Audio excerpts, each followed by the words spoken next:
welcome to our 30 Minutes with Peggy Cormary. We're very excited to have her.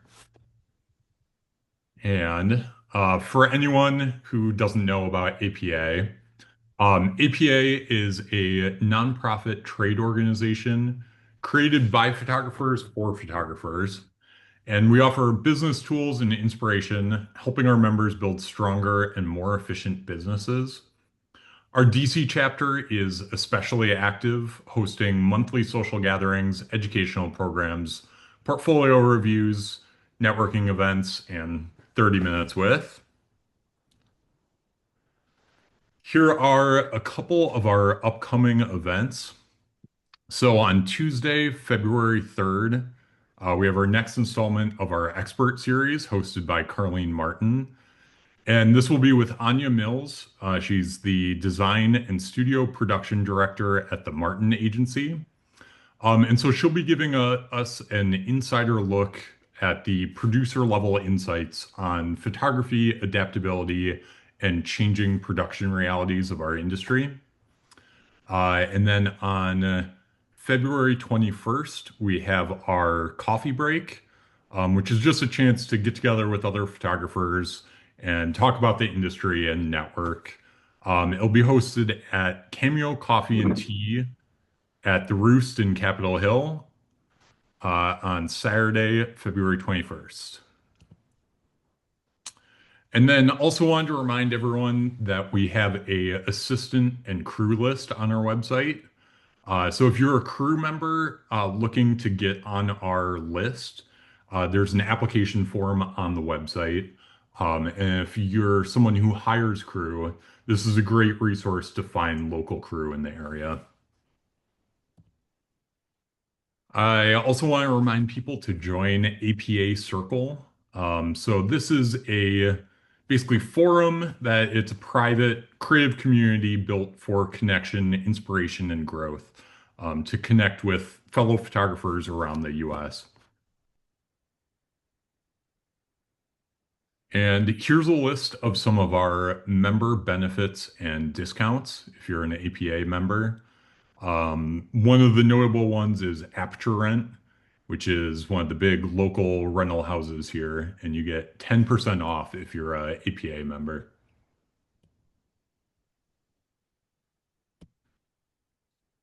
And then anyone who is not a member, we're offering a special discount if you register after the event today. You can use our discount code DC1 for 20. And the link to join is on our website, apadc.com, or you can use the QR code down in the right. And with that, I'm going to hand it over to Peggy. Okay. Hi everyone. Here you go. Hi everyone. I'm Peggy Cormary. I'm a food and editorial photographer.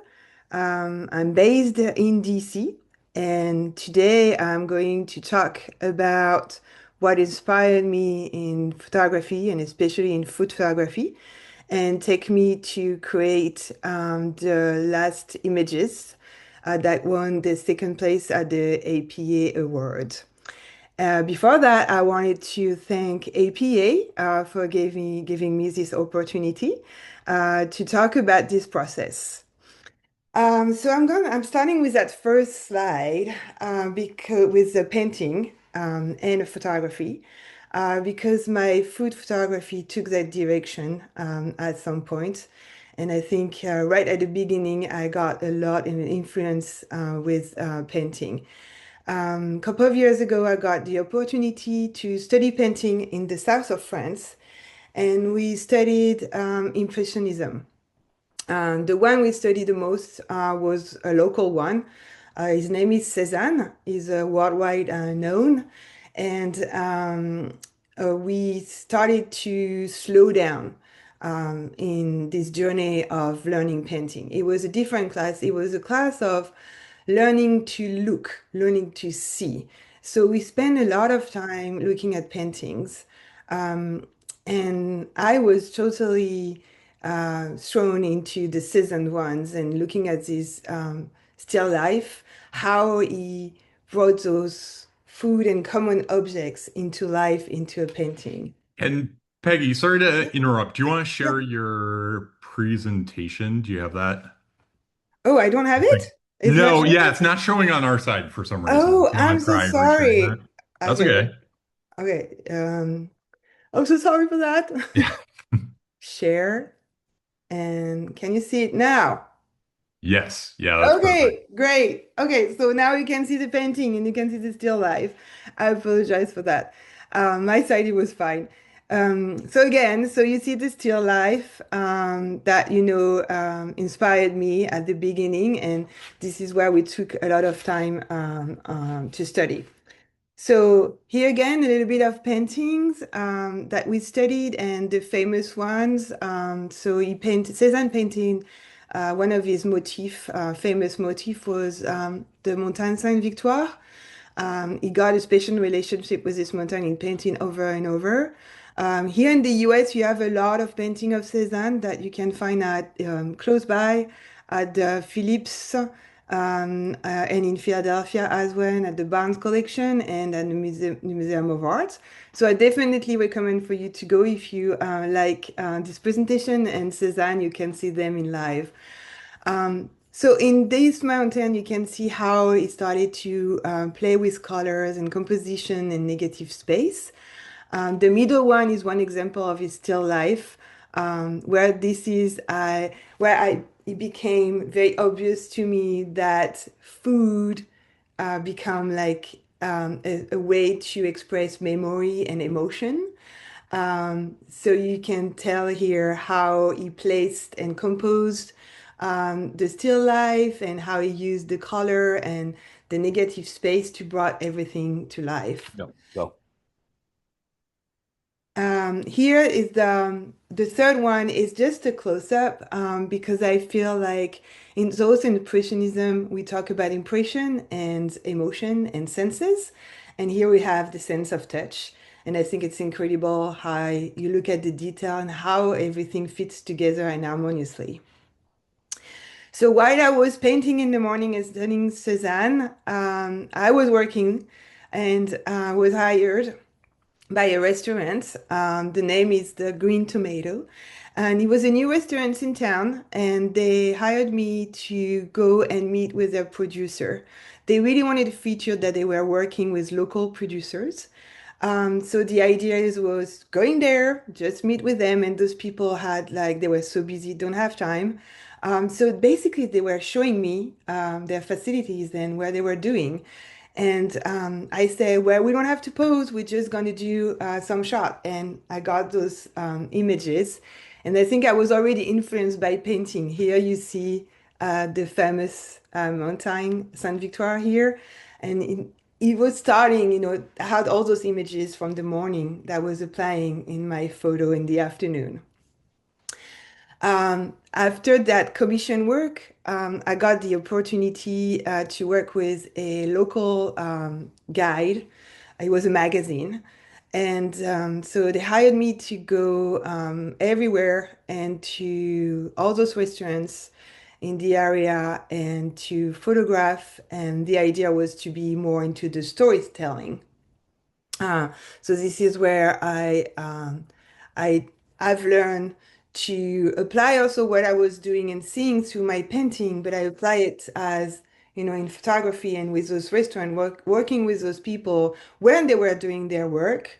I was applying those skills and he's really helped me to keep going and keep learning the craft and seeing. So there's different and always very different. There were restaurants, there was bakery, coffee shop. So each time I had to adapt to also a different audience. And for the guide, I had also to bring those images telling the story of those facilities. Then I got the chance to work with Ex Rosé, which is a vineyard, and it was more product based, but I chosen to show those images because we really work also on the storytelling. They didn't want to put the bottle too much, the project in the studio. They wanted to showcase what they were doing outside. It was coming from nature.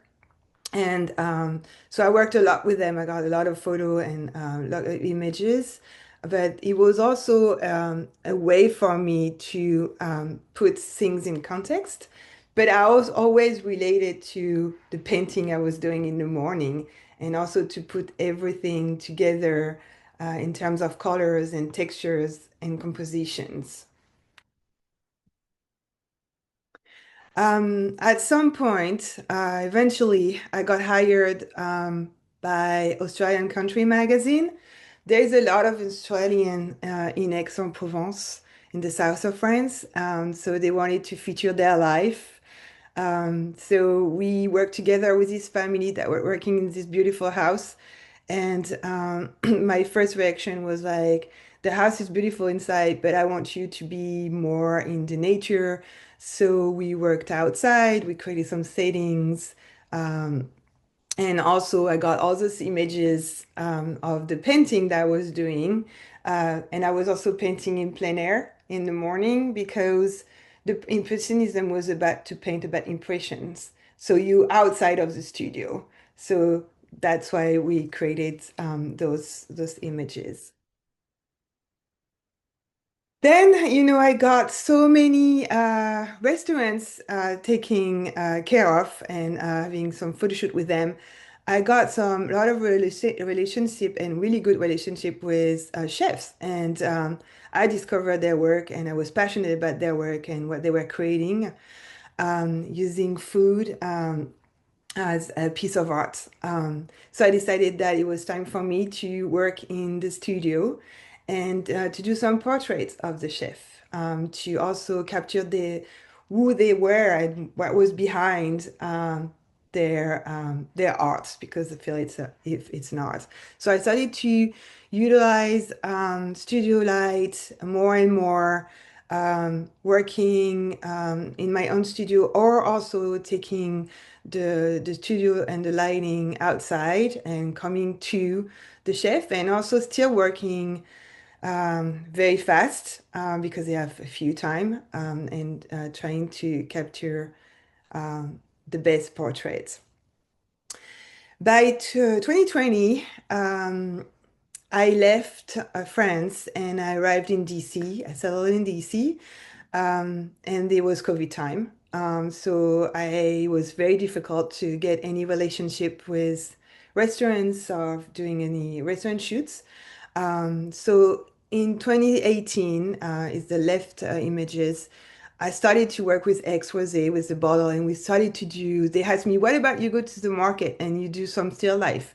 Because you always talk about still life. And I said, "Okay, sure." So I went to the market, the farmers market, and created that still life, and had that photo the day I shoot the second one. And I said, "Okay, this is COVID. I have all those images in my mind."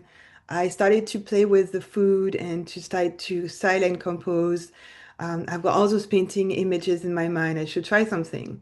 So this is the one I started on my own. I had a hand model. This is not my hand, so she was kind enough to come and help me and put her hands. And I started to work on those still life myself. I did a couple of others. It also helped me to discover lighting. I play with light. I took like very simple food as well as Cezanne did as well, using them as objects, um, and playing with colors and textures and composition, and trying to make something harmonious and appealing to the viewer. So you can still tell that there was some inspiration for them painting here.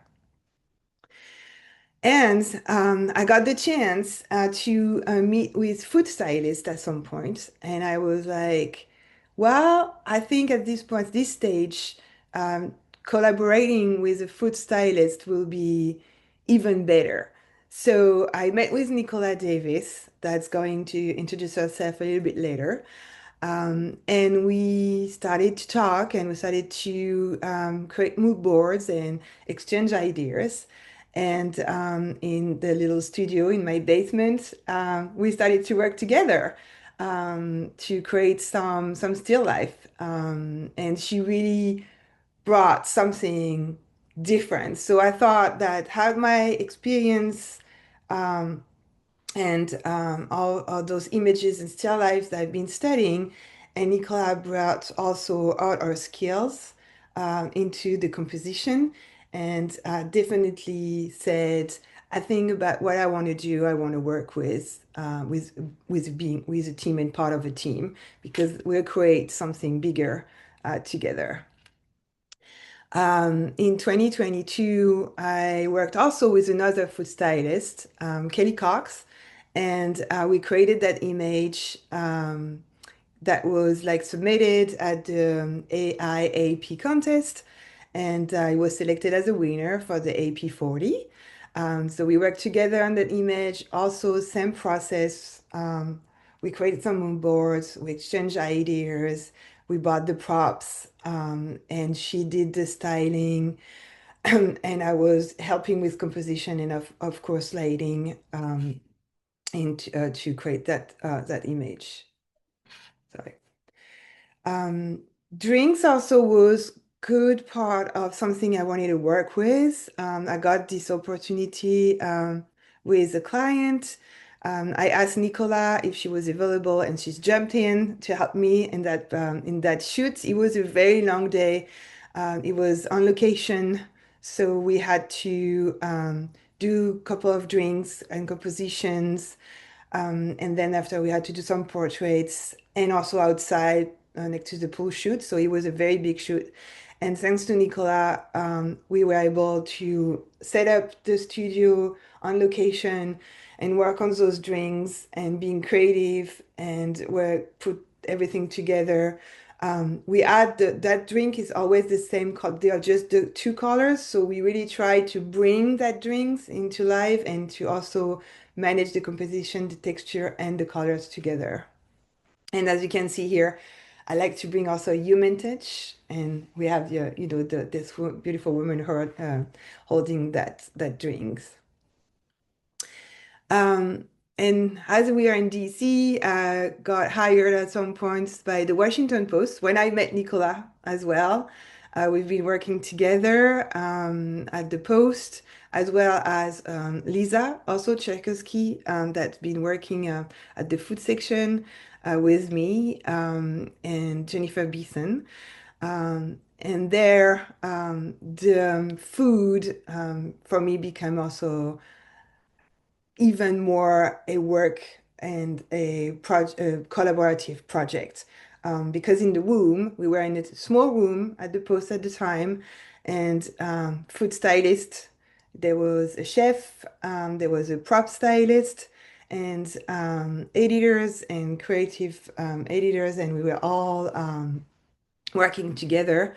So at the end, I always said, well, I'm delivering the photo, but that photo was done by 4 or 5 people. And so when I look at those photos, um, they are they had to be appetizing and they feature some soup of chili. But for me, I still see my still life composition and I still see orders in colors and negative space and texture and composition. So this is also an example what we did with Lisa. Most of those was Lisa, and we work together when she really helps to put the food together and style the food, and that it looks like appetizing and appealing.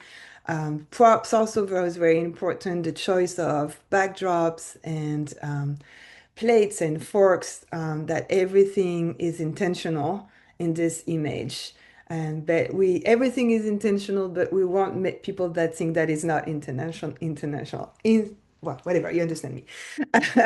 So, anyway, so after those, I got the opportunity to work with catering company, and they hired me because of the field of painting in my photo, because This catering company is featuring every year their holidays menu, and they wanted to create like they have a lot of food to feeder for the catering company, and so they really wanted me to put everything together with a stylist as well, as it looks like a little painting or it tells a story. Um, that's why I wanted to show you those. And here we come to the BTS of the behind the scene of the fourth season of Flavor that won the second place of the Serie Award, AP Awards. So this is what we did with Nicola Davis together. This is behind the scene of the summer one and the winter one. So I gonna ask Nicola to jump in and to tell us a little bit more how we work together on this one. Hi. I hope you're going to show the final ones. I can't remember if that slide came before or after, but I'm so proud of these images that Peggy and I made together. And thanks for advocating, Peggy, for me to have a little moment here to share because I think in photography there's so many distinct styles, but when it comes to what a lot of you do, there's the capturing the moment style of photography, which is very much the photographer's eye, and then there's the composed, artistic kind of creation side that really does take a team, and very often we don't get mentioned or acknowledged, so it does feel very good. And thank you, Peggy, for that. Oh, you're welcome. So, yeah, Peggy and I just have a shared passion for art and making beautiful things for the sake of making beautiful things. Ever since we've met each other, we recognize that in each other and just got together when we had downtime to make beautiful photos. Sometimes I would say, oh gosh, I don't have fried chicken in my portfolio. Maybe I should do some fried chicken. But honestly, we mostly just saw cool photos and wanted to do our version of it. So I think that shows up in the kind of images we created. And yeah, we like to challenge ourselves with the lighting, as you'll see in the final photographs, and then, flying fish, or, we're just like, oh, can we figure out how to get this right? And it's a big challenge. I mean, you can see that second picture there, those fish were drippy and dripping everywhere. And we didn't want to use AI. We wanted to do it in real life. So we strung it up with wire. I think they fell down on the food at some point.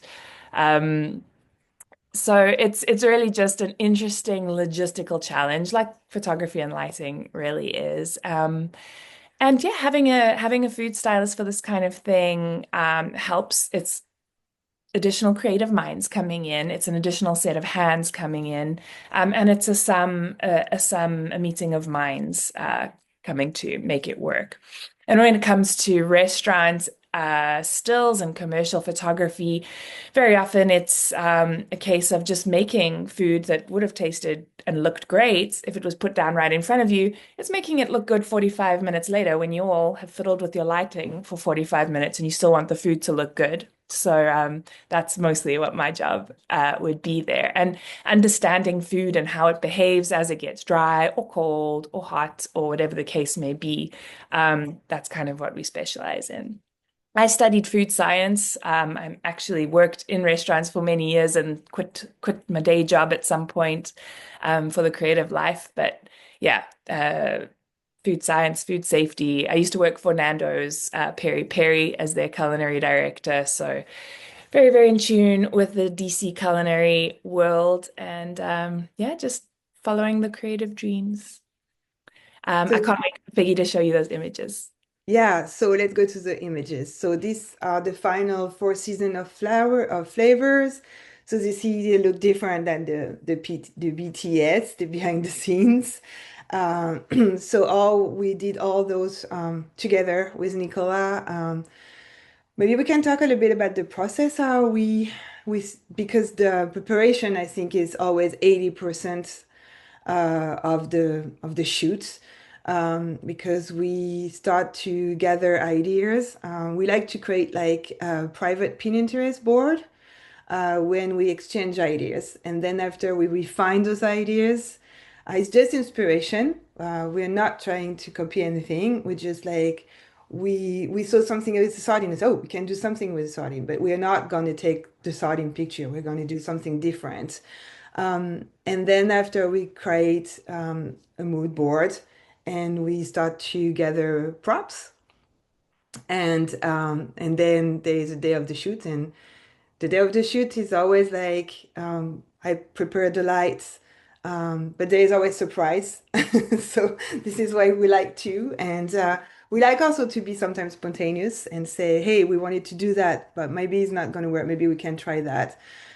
So I think the preparation is very important, but also giving you a little bit of space also for something that maybe not going to be possible or just going around it. It's very important also to be flexible in order to achieve what you want to achieve. Um, yeah, what else I can say? I want to say in conclusion that I was going back to the first slide, if you remember those paintings. I think still life painting gave me the foundation of what I've been doing.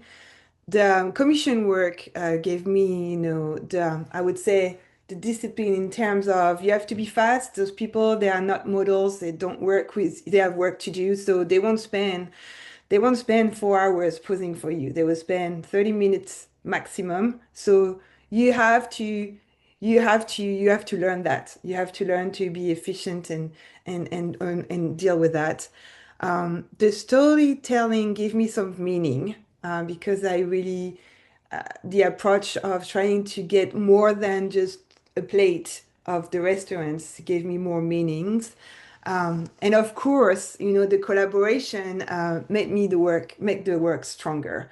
I have to say, without Nicola or Kelly or Lisa, the work won't be the same for what I do, for the kind of photography that I do. And then I think for me, food became the space where it all became together because I feel like he brought all the sense together and the emotions together that I'm very close to. So that's why, I decided to focus on the food. Awesome. Thanks so much for sharing, Peggy. That was great. And I love that sardine photo so much. And one question I had is how much are you pre-visualizing these shots? Like, are you coming into it knowing what the final image is actually going to look like, or are you guys working through it as you're shooting? I'm gonna answer first. I let Nicola after answer, but I think we got a pretty good idea at the beginning. But when we do the lighting test and we start to put things together, sometimes we are going to modify things. Um, I think we never really did drastic change, so we have a pretty good idea at the beginning, and I think it's going to save you time to prepare all that. And we spend a lot of time preparing. This is what I said. I would say almost would 70, 80% is like getting the ideas together, preparing everything, looking for props, backdrops, all everything. Um, and then yeah, we're gonna tweak things. I'm gonna change the light. I say, oh, I don't like that lighting. So sometimes we're gonna take everything out and I'm gonna change the lighting. So Nicolas is gonna look at me and say, oh no. Yeah. So we take everything out and I put another lighting. And then when we're satisfied, we might still, we're gonna have the basis of the shoot of the image, but then we're gonna change things, and we're starting to see things, which is related to the slow process, and I would say the art of looking. I've learned looking at paintings. Um, it takes time. It takes time, and it's nice to slow down also and to look at what you're doing. Awesome. And do you still frequently look at paintings for inspiration for your work? Like when you're creating a mood board, Are you using paintings on that as well? Yes, all the Yeah. time. And we're so lucky here in DC that we have like the Smithsonian and free museums. So sometimes I go to the National Gallery. Sometimes I go at work and do my emails, and I go and check two or three paintings, and I just spend time looking at them.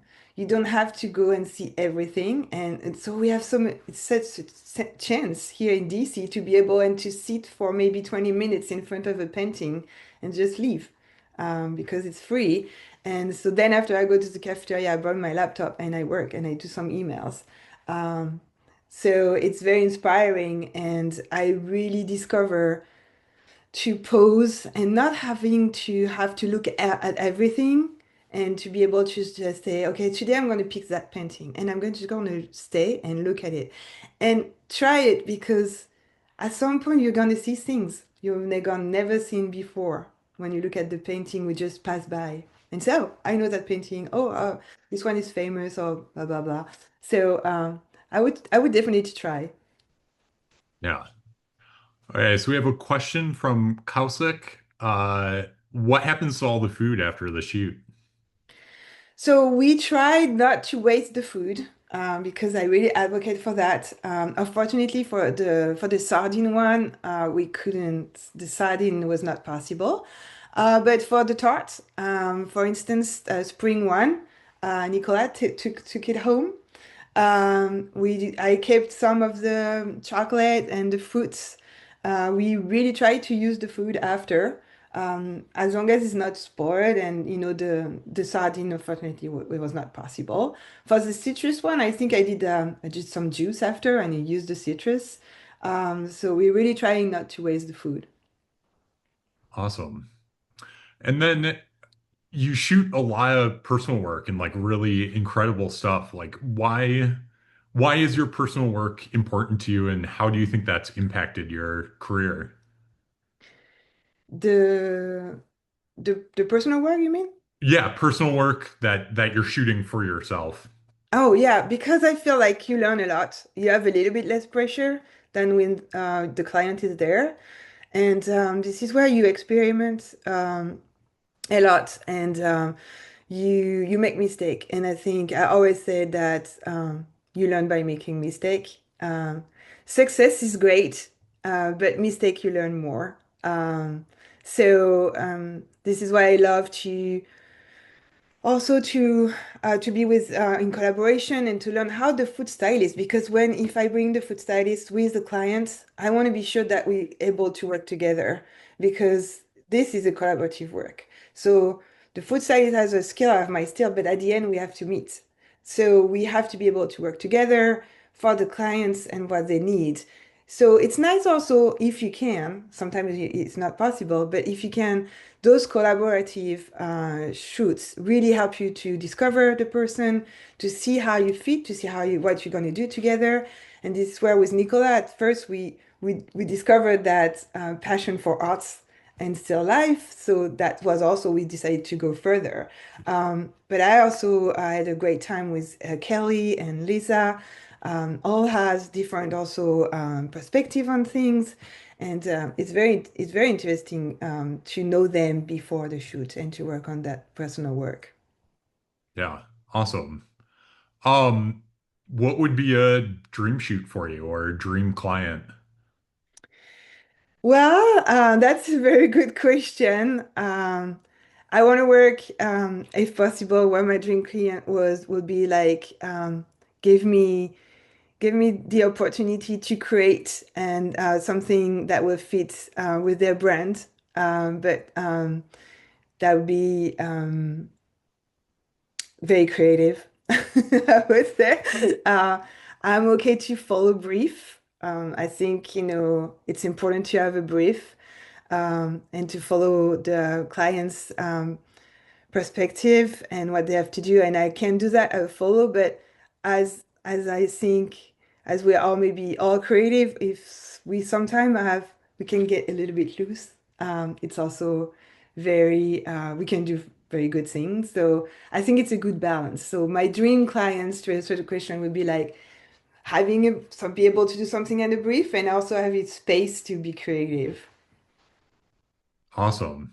And so how was your transition coming here from France and like how do you compare the two markets working in the US versus working in France? So first of all, that's a very interesting question. So first of all, in France, there was no food stylist at the time I was there. So I don't know now. I didn't check. But so it's the food photography in France was very lonely. I mean, like in terms of photographer. So everybody is like doing their jobs. And so I felt that's why when I arrived here, I saw that big difference, that teamwork and that collaborative work that was like very, very more thrown to because I felt that in France, not a lot of people knew about food photography except um, big, magazines and brands in Paris. In the south of France, it was still a bit later, little. The magazine I've been working with, they had like experience, so they guide me, but still it was like we were two photographers, so I didn't even barely know the other photographer. I tried to engage, but it was doing his job, it was doing my job, and there was no collaboration. So I think it was a big, big difference for me. So when I arrived here in DC and I met with the food stylist and I started at the post, I was like, this is what I want to do. I want to be with the team. I want to work collaboratively. Awesome. And then Nicola, I have a question for you.